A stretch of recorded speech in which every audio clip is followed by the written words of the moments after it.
네, 기초이론 과정 이제 마지막 시간 12번째 강좌입니다. 기초이론 과정은 총 12강으로 구성해서 진행하기 때문에 전반적인 흐름과 프레임, 그 다음에 그 맥락을 잡으시는 정도로 이해를 하시면 될 것 같습니다. 이제 마지막 12강에서 공인중개사 법령 및 중개실무의 마지막 테마인 중개실무편에 대해서 개략적으로 설명을 드리려고 합니다. 우리 과목은 3편으로 구성되어 있다고 했었죠. 공인중개사 법령편, 부동산 거래 신고 등에 관한 법령편, 그리고 중개실무편인데 공인중개사 법령편에서 70% 정도, 그리고 부동산 거래 신고 등에 관한 법령편에서 15% 정도, 그리고 이제 나머지 15% 정도의 5문제 내외가 이 중개 실무편에서 문제가 출제가 될 것입니다. 지금 중개 실무라고 말을 하고 있는데 실무라고 하는 말의 뜻은 실제 업무라고 하는 뜻이죠.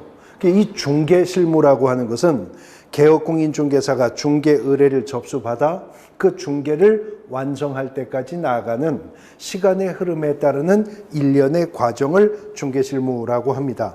그래서 중개실무는 하나의 플로우의 과정이거든요. 108페이지 맨 위에 보시면 그 1번 중개실무의 과정인데요. 중개실무는 제일 먼저 개업공인중개사가 중개 의뢰를 접수받아서 특정한 의뢰인과 개업공인중개사 간의 중개계약이 체결됨으로써 중개실무의 과정은 시작되게 되는 것입니다. 이미 우리가 중개보수청구권이라고 하는 부분에서도 봤었던 얘기인데 중개계약은 유상계약입니다. 개업공인중개사가 돈을 벌려고 중개활동을 하는 것이거든요. 그래서 중개의뢰 접수받아 중개계약이 체결되었다면 이미 개업공인중개사에게는 중개보수청구권이 발생은 합니다. 그러나 정지조건부여서 이 중개를 완성했을 때, 그래서 거래 당사자 간에 거래 계약이 체결되었을 때 이제 개업공인중개사는 중개보수를 받을 수 있게 되겠죠. 거기까지 나아가는 일련의 과정을 중개실무의 과정이라고 한다는 겁니다. 그렇다면 중개의뢰 접수받아 중개계약을 체결한 개업공인중개사는 일정한 업무 계획을 수립하는 과정이 있어야 하겠죠. 그래야 불필요한 비용의 낭비나 동일한 시행착오의 반복을 예방하고 최소한의 노력과 시간과 비용을 투자해 중개 완성으로 나아갈 수 있을 것이기 때문에 그렇습니다. 업무 계획을 수립했다면 개업공인중개사는 의뢰받은 중개 대상물에 대해서 이제 조사 확인을 해야 될 겁니다. 물건을 분석하는 작업이 필요할 것이라는 거죠. 그래서 의뢰받은 중개 대상물에 대한 조사 확인을 마쳤다면 본격적인 중개 활동, 다시 말해 판매 활동을 하게 될 것입니다. 거래 당사자를 찾아 소개하고 거래 당사자 사이에서 거래 조건 교섭을 통해 클로징을 시도하겠죠. 그래서 개업공인중개사의 중개로 인해 토지 매매 계약, 주택 임대차 계약, 상가 교환 계약 등과 같은 부동산 거래 계약이 체결이 되면 이로 인해 중개는 어떻게 되죠? 완성이 되는 거죠. 이렇게 중개 의뢰 접수받아 중개 계약을 체결한 개업공인중개사가 중개 완성을 통해 당사자 간의 거래 계약이 체결될 때까지 나아가는 일련의 과정을 중개실무의 과정이라고 부르게 된다는 거죠. 그 중에 첫 단계인 중개계약이라고 하는 것은 개업공인중개사와 의뢰인 간에 체결되는 계약을 중개계약이라고 하는데 민법 이론상 계약을 구별하는 계약의 여러 가지 구별 기준 속에서 중개계약의 법적 성격을 찾아보면 108페이지 하단부 2번인데 당사자 간의 합의만으로 계약의 효과가 발생하므로 중개계약은 낙성계약이고 계약의 효력을 발생케 하기 위해서 일정하게 요구되는 방식이 있는 것은 아니기 때문에 불요식계약이며 우리 민법 채권편에 규정된 15가지의 계약에는 속하지 않아 비전형 계약이지만 민법이 전형한 계약 중에는 위임계약과 유사하다고 해서 판례는 위임유사의 비전형 계약이라고 합니다. 유상계약, 무상계약, 계약을 구별하는 구별 기준 속에서는 유상계약이고요. 쌍무계약, 편무계약 구별하는 구별 기준 속에서는 쌍무계약에 속하며 임의적 계약이고 여러 계약의 유형들의 성격을 다 조금씩 섞어서 가지고 있다고 해서 혼합계약, 또 계속적 계약, 일시적 계약 구분할 때는 계속적 계약, 민사중개, 상사중개 구분할 때는 상거래를 알선하는 게 아니기 때문에 민사중개계약에 속한다라고 분류하게 된다는 겁니다. 이러한 중개계약을 종류를 구별해 볼 때 구별의 기준에서 얼마나 개업공인중개사가 의뢰인에게 독점성을 부여받았느냐에 따라 중개계약의 유형을 구별하면 중개계약은 일반 중개계약, 전속 중개계약, 독점 중개계약 이렇게 3분해 볼 수 있다는 거고요. 108페이지 맨 하단부입니다. 그 다음에 중개 완성의 대가로 개업공인중개사가 중개보수를 받을 것인데 중개보수 결정하는 기준에 따라 중개계약을 구별하면 순가 중개계약과 정가 혹은 정률 중개계약으로 구별해 볼 수가 있다. 그 다음 한 건의 중개 완성에 개입한 개업공인중개사가 몇 명이었었느냐에 따라 중개계약을 구분할 때는 공동중개계약과 단독중개계약으로 구분되게 될 것이다 라고 하는 내용들인 것입니다. 이제 두 번째 챕터는 개업공인중개사가 중개대상물에 대해서 조사 확인을 한다는 거죠. 개업공인중개사가 중개실무 과정에서 이 중개대상물을 조사 확인하는 이유는요, 공인중개사 법령에 근거해서 풀어가는 중개활동의 과정을 중개실무라고 했을 때 법령상의 근거는 확인 설명 의무가 있기 때문에 조사 확인을 하는 겁니다. 공인중개사법 25조 1항에 따르면 개업공인중개사가 중개 의뢰를 받았을 때에는 중개가 완성이 되기 전에 매수 임차 권리를 취득하고자 하는 의뢰인에게 성실 정확하게 설명을 하도록 의무로 규정했었죠. 성실 정확한 확인 설명 의무 이행은 정확한 조사 분석 작업이 있어야만 그 의무를 이행할 수 있기 때문에 그렇다는 겁니다. 그런데 개업공인중개사가 의뢰받은 중개대상물을 조사 확인하는 방법은 크게 나누면 세 가지의 방법이 있다는 겁니다. 첫 번째는 의뢰인을 통한 조사의 방법이 있다는 것이죠. 이 의뢰인을 통한 조사라고 하는 것은 개업공인중개사가 공인중개사법 25조 2항에 근거하여서 매도, 임대 의뢰인 등에게 중개대상물의 상태에 관해 자료를 요구하는 방법을 의미합니다. 근데 이 조사 확인의 방법은 한계가 있는 것이 개업공인중개사가 취득 의뢰인에게 확인 설명하기 위해서 매도, 임대 의뢰인 등에게 중개대상물의 상태에 관해서 자료를 요구할 수 있다는 것일 뿐이지 그 자료 요구에 이전 의뢰인이 응해야 할 의무가 있는 것은 아니었었습니다. 또 개업공인중개사가 매도, 임대 의뢰인 등에게 자료를 요구한다 하더라도 모든 자료를 요구할 수 있는 게 아니라 공인중개사법 25조 2항에 따르면 중개대상물의 상태에 관한 자료를 요구할 수 있을 뿐이죠. 내벽, 도배 등의 상태이거나 수도, 전기, 가스, 소방, 시설 등의 상태에 관한 자료를 요구하게 되는 것일 뿐입니다. 그래서 직접적으로 개업공인중개사가 이제 중개대상물에 대해서 조사 확인을 해야 되는데 개업공인중개사의 직접적인 조사 확인의 방법은 공부 등을 통한 조사의 방법과 그 다음에 임장활동이요. 현장 답사 말하는 거죠. 현장 답사의 방법으로 다시 양분될 수가 있다는 겁니다. 공부, 각종 공적 장부 등을 통해서 자료 조사하는 방법을 의미하는 것인데 중개대상물이 무엇이었고 그 물건의 어떤 사항을 조사할 것이냐에 따라 동원되어야 할 여러 가지 공적 장부 등이 있겠죠. 토지대장, 임야대장, 건축물대장, 지적도, 임야도, 경계점자표 등록부, 공유지, 연명부, 대지권 등록부, 지적 파일, 등기사항 증명서 여러 가지 공부 등을 통해서 조사 확인을 하게 될 겁니다. 그런데 동일한 물건이라면 관련된 공부의 기재사항들은 일치가 되어야 하는 것이 원칙인데 혹 불일치가 발생한다면 어느 자료를 우선해야 할 것인가, 우선순위의 문제가 생길 수가 있을 겁니다. 한 필지에 토지가 있는데요. 그 토지의 소유자가 누구냐 하는 문제는 등기사항 증명서 갑구로도 알 수가 있습니다만 토지 대장에도 소유자가 기재가 되어 있죠.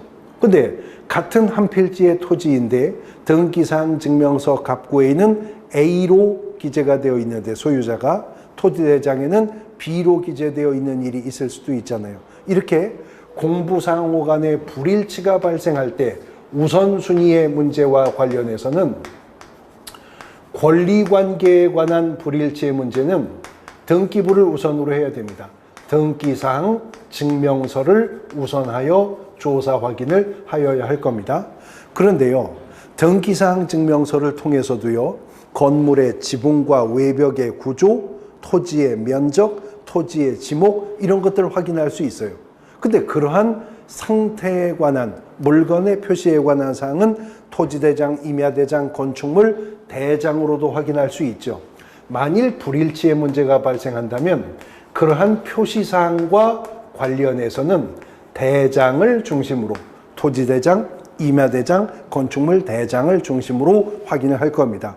그래서 공부상 조사 확인의 단계에서는 권리관계에 관한 문제는 등기사항을 중심으로 조사해야 되고 그 다음에 표시사항에 관해서는 대장을 우선순위로 두어서 조사 확인을 할 겁니다. 이렇게 해서 공부 등을 통한 조사를 마쳤다면 마지막으로 현장답사, 임장활동을 하게 될 것인데 현장답사 과정에서 규명해야 될 것은 다시 두 가지 사항이 있습니다.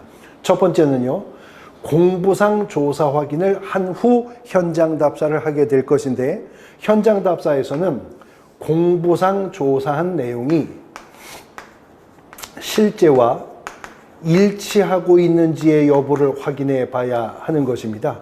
다시 말해 토지대장상의 지목이 현황 지목, 실제 토지의 이용 상태와 일치하고 있는가 하는 문제, 건축물 대장상의 용도가 실제 건물의 사용 용도와 일치하고 있는가 하는 문제, 등기사항 증명서 갑구에는 소유자가 A라고 되어 있는데 실제 이 부동산 권리자가 A가 맞는지 하는 문제, 이런 것들 현장 확인을 통해서 확인해야 될 사항이라는 거죠.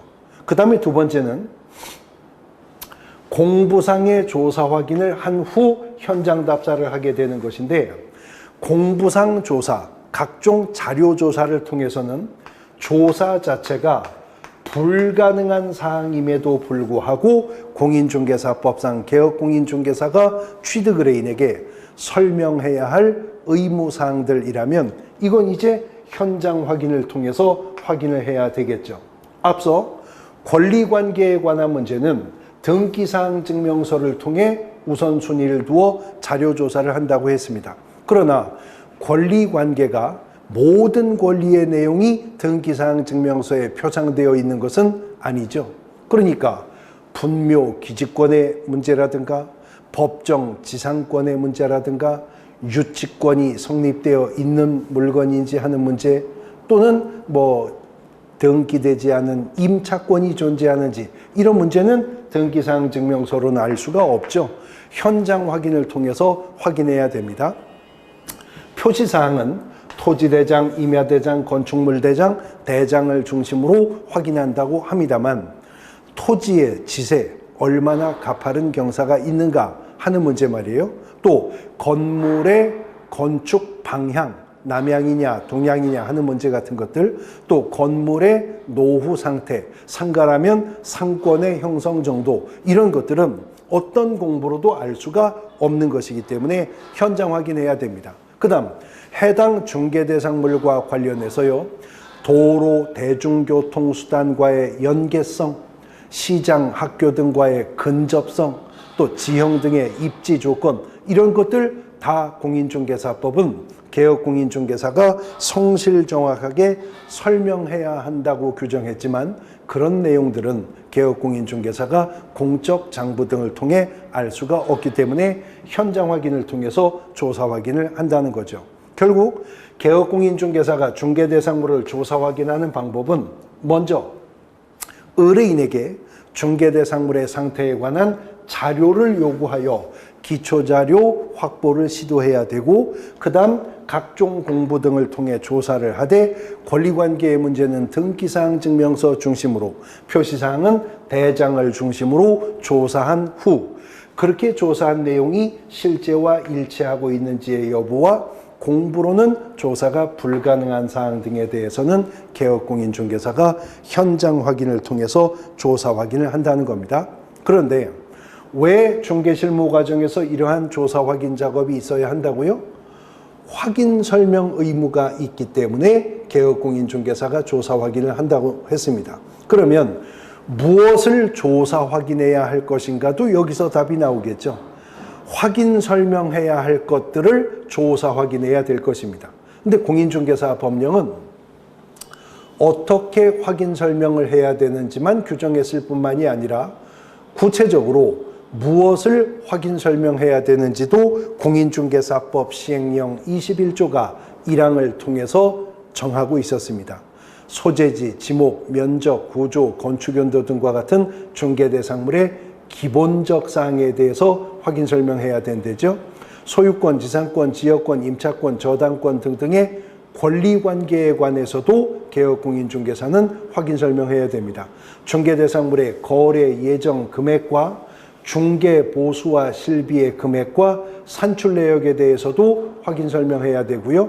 토지 이용 계획과 공법상 이용 제한 거래 규제 문제도 확인 설명해 줘야 됩니다. 그 다음 내벽, 도배 등의 상태, 수도, 전기, 가스, 소방시설 등의 상태, 도로, 대중교통수단과의 연계성, 시장, 학교 등과의 근접성 등과 같은 입지 조건에 관한 문제도 확인 설명을 해줘야 한다는 거죠. 그리고 부동산 취득과 관련되는 조세의 종류와 세율에 대해서도 개혁공인중개사는 확인 설명해야 된다. 결국 이런 것들이 개혁공인중개사가 중개대상물 조사 확인 실무편에서 조사 확인해야 되는 강론으로 나열되게 되는 것인데, 지금 기초과정에서는 그 중에서 110페이지에 분묘기지권에 관한 개념만 간단하게 짚어보게 될 겁니다.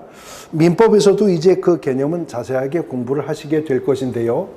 이 분묘기지권이라고 하는 것은요,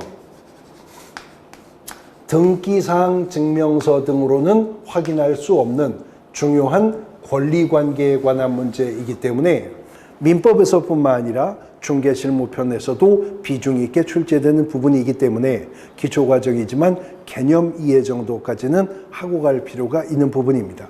분묘기지권이라고 하는 것은요, 그림으로 기초과정이니까 이해하시면, 타인이 소유하고 있는 토지상에 이 분묘를 설치한 자가 이 분묘를 수호봉제사하기 위해서 타인 소유 토지 중 어느 일정 범위를 배타적으로 사용할 수 있는, 그러니까 민법상 지상권에 유사한 형태의 물권을 일컬어서 분묘기지권이라고 한다는 것입니다. 이러한 분묘기지권이 성립하는 요건은 셋 중에 하나인데요. 첫 번째는 자기가 소유하고 있는 토지상에 분묘를 설치한 자가 그 분묘의 이장과 관련된 특별한 약정 없이 분묘가 설치된 지역이 포함된 토지를 타인에게 양도하게 되면 소유권이 이전된 이후에도 전 소유자는 분묘를 수호봉제사할 수 있는 분묘기지권은 인정이 된답니다. 두 번째는 타인 소유 토지상에 분묘를 설치했다 하더라도 설치 당시 토지 소유자의 승낙을 얻어 분묘를 설치하게 되면 분묘기지권은 설치자에게 인정이 된다는 거죠. 근데 심지어 판례에 따르면 타인 소유 토지상에 토지 소유자의 승낙 없이 분묘가 설치되었다 하더라도 이미 설치된 분묘를 20년입니다. 20년간 평온, 공연하게 수호, 봉제사해 왔다면 분묘기지권은 시효로 취득되게 된다 하는 거죠. 이렇게 해서 분묘기지권이 시효 취득되면 판례는 무상지료로 봅니다. 지료 지급할 의무도 없는 것으로 보겠다라고 하는 겁니다. 이러한 분묘기지권은요, 분묘기저, 즉 봉분에만 분묘기지권의 효력이 미치는 건 아니고 그 분묘의 봉분과 상석과 비석과 같은 설치물뿐만 아니라 당의 분묘를 수호봉제사하는 주의공지 내에도 분묘기지권의 효력은 미친다는 거죠. 단 이미 설치되어 있는 분묘 자체를 수호봉제사하는 범위 내에서만 인정이 되는 것이지, 분묘기지권의 효력이 미치는 공지 내라고 해서 또 다른 분묘를 추가 설치한다거나 기존의 분묘에 쌍분이든 심지어 단분의 형태로라도 합장할 수 있는 권리는 인정되지 않습니다. 이미 설치된 분묘 자체를 수호봉제사하는 범위 내에서만 분묘기지권은 인정이 된다는 거죠. 이런 분묘기지권이 인정되는 이유는 조상 숭배 문화, 특히 매장 문화가 보편화되어 있는 우리나라의 문화적 환경에 기인하게 되는 건데, 이러한 분묘기지권의 무분별한 발생과 행사가 전 국토를 묘지화해가는 문제가 발생하게 됨에 따라서 이를 적절히 억제하기 위해서 입법을 한 법이 이른바 장사 등에 관한 법률입니다. 그래서 장사 등에 관한 법률은 묘지를 국가가 관리하는 묘지, 공설묘지, 사설묘지 이렇게 구분해서 국가가 관리하는 묘지, 즉 동작동 국립묘지, 대전 현충묘지와 같은 국가가 관리하는 묘지는 이 법의 적용을 배제한다. 적용하지 않겠다는 거죠. 공설묘지와 사설묘지만 이제 장사 등에 관한 법률이 적용을 하는데요. 사설묘지라고 하는 것은 네 가지로 또 구분이 되게 된다는 거죠. 그래서 첫 번째는 어느 한 기의 분묘가 이렇게 독립적으로 설치된 묘지 있죠. 이걸 개인묘지라고 합니다. 두 번째, 민법상 친족관계에 있었던 자를 대상으로 구역을 정하여 묘지를 설정할 수 있죠. 그래서 표현 그대로 가족묘지라고 합니다. 그 다음에 세 번째는 동일한 종중이나 문중의 구성원을 대상으로 묘지를 조성한다. 그래서 종중 및 문중묘지라고 하고요. 마지막으로 불특정 다수인을 대상으로 구역을 정하여 묘지를 조성한다. 그래서 법인묘지라고 합니다. 사설묘지는 개인묘지, 가족묘지, 종중 및 문중묘지와 법인묘지로 나누어지는데, 장사 등에 관한 법률은 시도나 시군구가 설치 관리하는 공설묘지와 이러한 네 가지 종류의 사설묘지에 대해서 묘지 설치의 면적, 분묘 일기당의 면적, 묘지 설치 시 일정한 거리의 제한, 그리고 분묘의 존속 기간 등에 대한 세부적인 규정 등을 두고 있고요. 매년은 아닙니다만 이러한 사항들이 간혹 문제가 출제가 되게 된다라고 하는 거죠. 자, 이제 개업공인중개사가 중개대상물에 대해서 조사 확인을 했다면 중개활동 단계로 나아가게 되겠죠. 판매 활동을 하는 것인데, 이 중개활동과 관련해서는 일반적인 마케팅 이론에서 접목해 가지고 오는 판매 과정과 아이다의 원리, 셀링 포인트 정도가 아주 오래전에 간혹 몇 문제가 출제된 적이 있지만, 최근 기출문제에서는 한 20년간 거의 문제가 출제가 되고 있지는 않기 때문에 기본 이론 과정에서도 부동산 판매 과정이 어떻고 아이다의 원리라는 것이 무엇이며 셀링 포인트의 개념이 무엇인지 정도만 간략하게 설명하고 넘어갈 부분입니다. 최근에는 문제가 출제되지 않기 때문이죠. 이제 중개활동을 통해 거래 조건을 교섭해 개업공인중개사의 중개로 부동산 거래 계약이 체결되면 중개는 완성이 되는 것이죠. 그런데 우리가 이미 공인중개사 법령편에서 배웠는데, 중개가 완성이 되어 당사자 간의 거래 계약이 체결되면 이 거래 계약이라는 계약의 주체는 양의뢰인들이죠. 매도인과 매수인, 임대인과 임차인 또는 무슨권 설정자와 무슨권자가 거래 계약의 당사자가 되겠지만 알선했었던 개업공인중개사가 거래 계약서를 작성해야 됩니다. 그게 토지매매 계약서든 주택임대차 계약서든 상가교환 계약서든 간에 개업공인중개사가 거래 계약서를 작성해야 됩니다. 그러면 개업공인중개사가 거래 계약서를 작성을 하려면 거래 당사자에 대한 조사 확인을 해야 되겠죠. 당사자의 권리관계의 진정성의 문제, 처분 능력의 문제 등등에 대해서 조사 확인을 하는데 어떻게 거래 당사자에 대해서 조사 확인을 할 것인가 하는 문제. 그 다음 공인중개사법은 거래계약서, 중개완성 시 개업공인중개사가 작성하는 거래계약서는 권장이 되는 표준서식도 정하고 있지는 않습니다만 필수적 기재사항을 모두 9가지 정하고 있는 게 있었습니다. 거래 당사자의 인적사항, 물건의 표시, 계약일, 그리고 거래 금액과 계약 금액 등 그 지급에 관한 사항, 물건의 인도일시, 권리 이전의 내용, 조건이나 기한이 있었을 때의 조건과 기한, 그리고 확인설명서의 교부일자, 마지막으로는 그 밖에 거래 당사자 간에 합의한 약정 내용이었죠. 이 9가지 거래계약서 필수적 기재사항을 소제목으로 해서 당사자 인적사항은 어떻게 기재해야 되는지, 물건의 표시사항은 어떻게 기재해야 되는지 그 구체적인 방법론 등을 이제 중개완성 시 거래계약서 작성 실무편에서 살펴보시게 될 것이다 라고 하는 거죠. 자, 그런데 공인중개사법이 말하는 중개실무의 과정은요, 이렇게 개업공인중개사가 중개의뢰를 접수받아 중개계약을 체결하여 그 개업공인중개사의 중개로 당사자 간의 거래계약이 체결되는 것이 중개실무의 과정입니다. 법정 중개실무의 과정은 그렇습니다. 그런데 중개의 완성으로 거래계약이 체결된다는 것인데 중개가 무엇인지에 대해서는 우리가 공인중개사법 2조 1호를 통해 이미 용어의 정의를 공부했었죠. 공인중개사법이 말하는 중개는요, 법정 중개 대상물에 대해서 거래 당사자 간에 매매, 교환, 임대차, 그 밖의 권리의 득실 변경을 알선하는 것이 중개였었습니다. 그 법정 중개 대상물이라고 하는 것이 토지, 건축물, 그 밖에 토지의 정착물, 그리고 임목, 공장재단, 광업재단이었죠.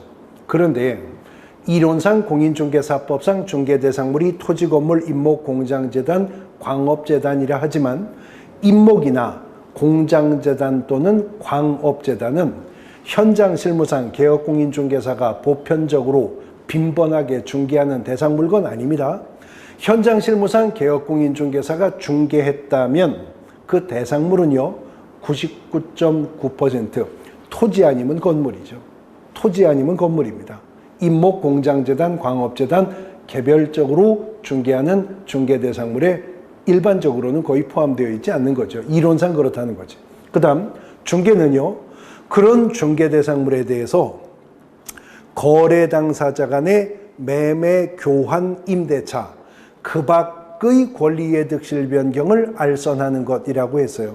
그래서 이론상으로는 매매, 교환, 임대차만 알선할 수 있는 것이 아니고 지상권, 지역권, 전세권, 저당권, 담보가등기, 환매권 등의 설정 이전에도 개업공인중개사의 알선이 개입될 수 있습니다. 이론상으로는 유치권의 이전도 심지어 개업공인중개사가 알선할 수 있습니다. 근데 그건 이론이 그렇지 개업공인중개사가 유치권 이전을 알선하거나 아니면 환매권의 이전을 알선하거나 하는 거 별로 없죠. 현장 실무상 개업공인중개사가 알선했다면 그 권리득실 변경의 내용은 또 99.9% 매매 아니면 임대차입니다. 사실 교환 계약도 빈번하게 부동산 교환 계약이 발생하지 않기 때문에 교환 계약을 현장 실무상 알선하는 경우 별로 없죠. 개업공인중개사가 결국 현장 실무에서 중개했다면 토지 건물 매매 중개하는 거 아니면 토지나 건물의 임대차를 중개하는 게 현장에서는 일반적인 중개 활동의 내용이 되는 것이죠. 그런데 토지 건물의 매매와 토지 건물의 임대차가 주로 개업공인중개사가 중개하는 것인데, 매매 계약도 임대차 계약도 우리 민법 채권편에 규정되어 있는 15가지의 전형 계약 중에 하나인 것들입니다. 그래서 민법의 우리 공인중개사 시험 범위가 채권 강론에서는 매매, 교환, 임대차 계약까지만 공인중개사 시험 범위가 되는 거잖아요. 근데 민법에서 말하는 임대차 계약이라고 하는 것은요, 그 물건 소유자가 그 물건을 목적물 삼아 타인에게 사용 수익해 하고 그 대가로서 차임을 지급받기로 하는 합의를 민법은 임대차 계약이라고 합니다. 근데 그 임대차 목적물이 주거용 건축물이거나 상가 건물일 경우에는 건물 임대차에서는 아무래도 건물주인 임대인이 단순한 임차인에 비해서 경제적으로 강자죠. 사회적 불평등 관계에 있다고 보는 것입니다. 그래서 민법상의 임대차 계약만을 액면 적용한다면 주거용 건물의 임차인이 상가 건물의 임차인이 권리 침해받을 위험성이 너무 크다. 그래서 민법에 특례를 두어 임차인을 보호하기 위해서 만든 두 개의 법률이 있는데, 하나가 주택 임대차 보호법이고요. 그 다음에 또 하나가 상가 건물 임대차 보호법인 것이죠. 이 주택 임대차 보호법과 상가 건물 임대차 보호법은 1차 시험 민법 및 민사특별법 과목에서뿐만 아니라 실제 현장 실무상 개업공인중개사가 가장 빈번하게 알선하는 권리득실 변경의 내용 중 하나가 주택임대차나 상가건물 임대차이기 때문에 중개실무편에서도 매년 문제로 출제가 되는 부분인 겁니다. 그 다음 공인중개사법이 말하는 중개의 완성이란 개업공인중개사의 중개로 당사자 간의 거래계약이 체결되면 중개는 완성되는 거지, 개업공인중개사가 체결된 거래계약에 이행을 완료시켜 주어야 할 의무는 없다고 했죠. 그러나 민법은 법률, 행위로 인한 부동산의 물권의 변동은 등기를 해야 효력이 발생한다는 것이죠. 그런데 우리나라에서 부동산 등기제도가 공신력이 있는 것은 아니지만 등기부상의 명의가 실권리관계에 부합되도록 등기가 되도록 해야 되겠다. 그래서 그러기 위해서는 명의신탁을 금지해야 되겠다. 그래서 입법한 법이 부동산 실권리자 명의등기에 관한 법률이라고 하는 거죠. 우리가 줄여서 부동산 실명법이라고 하는데, 이 또한 민법 및 민사특별법 과목에 수록되어 1차에서 출제가 됩니다만 2차 중개실무편에서도 거의 매년 또 문제가 출제가 되고 있는 부분이라는 겁니다. 그 다음 거래계약 체결로 중개는 완성이 되는 것인데, 이제 거래계약이 체결이 되었다면 그게 매매계약이라면 잔금 지급일로부터 또 60일 이내에 소유권 이전 등기 신청을 해야 됩니다. 그리고 계약을 원인으로 부동산의 소유권이 이전된다면 원칙적으로는 그 계약서 등의 관할 시장군수구청장 등의 검인을 받도록 하고 있거든요. 그런 내용을 골자로 하고 있는 부동산 등기 특별조치법, 우리가 줄여서 부특법이라고 하는데, 매년은 아니지만 부동산 등기 특별조치법의 등기 신청 의무나 계약서 검인의 절차와 방법 등도 중개실무편에서는 개별적 중개실무편에서 문제가 출제가 되고 있는 부분이기도 한다라고 하는 것이죠. 그 다음에 공인중개사법 14조가요. 14조가 2항에서 이런 말을 했어요. 개업공인중개사는 민사집행법상의 경매, 국세징수법 등의 공매와 관련해서 권리분석, 취득의 알선, 또 매수 신청 및 입찰 신청을 대리하는 행위를 할 수 있다. 기억나시죠? 공인중개사법은 개업공인중개사에게 경공매 관련 업무를 허락했습니다. 경매, 대리, 공매, 대리, 경공매, 권리분석, 취득의 알선 할 수 있답니다. 근데요, 할 수 있다고 해도 할 줄 알아야 하겠죠. 그러니까 할 줄 아는지 묻겠다는 거예요. 그래서 민사집행법상의 법원 부동산의 경매 절차를 묻는 문제도 고정적으로 중개실무편에서는 출제가 되고 있다는 거죠. 그런데 공인중개사법 14조 2항이 개업공인중개사에게 경공매 권리분석, 취득의 알선, 매수 신청 및 입찰 신청을 대리할 수 있다고 했잖아요. 근데 이어지는 14조 3항이 조건을 세웠습니다. 할 수 있는데 14조 2항이 할 수 있다고 한 업무 중에 민사집행법상의 경매 대리 업무를, 법원 경매 대리 업무를 개업공인중개사가 변호사나 법무사 자격 없이 적법하게 하려면 대법원 규칙이 정하는 요건을 갖추어서 법원에 등록을 하고 그 감독을 받아야만 할 수가 있다라는 조건이 이미 공인중개사법 14조 3항에 있었죠. 그래서 개업공인중개사가 변호사나 법무사 자격 없이 적법하게 민사집행법상의 경매 대리 업무를 수행하기 위해 밟아야 할 공인중개사의 매수신청 대리인 등록에 관한 대법원 규칙 규정이 있습니다. 그 공인중개사의 매수신청 대리인 등록에 관한 대법원 규칙상의 요건과 그 등록의 절차, 그리고 지도감독하에 경매 대리 업무를 수행하는 과정에서 준수해야 될 의무와 책임에 관한 문제가 출제가 되고 있다는 거죠. 그런데 우리 과목 총 40문제 중 약 70%에 달하는 30문제는 공인중개사 법령편에서 출제가 된다고 했어요. 그리고 15% 5문제 정도 내외의 문제는 부동산 거래, 신고 등에 관한 법령편에서 출제가 된다고 했죠. 그래서 중개실무편에서는 나머지 15% 정도, 5문제 정도 내외의 문제가 출제가 되고 있는데, 최근에 출제되고 있는, 그러니까 최근 한 10개 년간 출제되고 있는 우리 과목의 출제 비중을 보면 최근의 중개실무편은 이 개별적 중개실무편에서 문제 출제가 집중되고 있습니다.